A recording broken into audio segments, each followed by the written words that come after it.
Hi and welcome to today's video. In today's video I'm going to show you how to do the blending of two important colors in acrylics, which is the burnt sienna and white.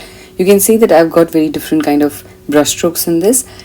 These two colors are very important in acrylic painting, especially if you're going to be making trees and different kinds of landscapes. So just remember that it's everything to do with your brush strokes, the way that you handle your brush, that is going to make the biggest difference in acrylics. So what I'm doing right now is I've taken an A6 paper to show you a small demo, and this is an acrylic sheet, which means it's pretty thick. It's a little over 400 GSM, and I've pinned it down with my masking tape.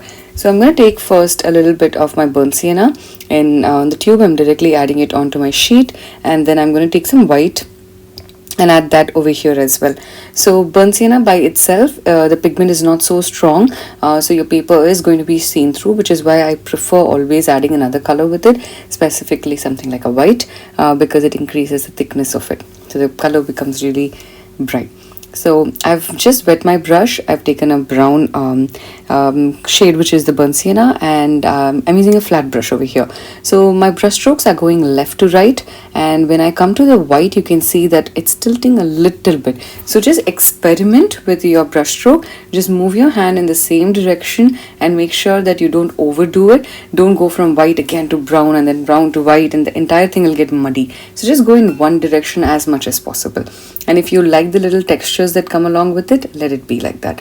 So you can see there's a lot of white in my brush, but I'm not going till the top. If I do, then the whole thing is going to become light. So just know when to stop. It's okay for you to wait for your paints to dry, see how the outcome is, and then decide if you want to add another layer on top of it, or if you're happy with the way it is, just let it be. I love how the texture of this has come.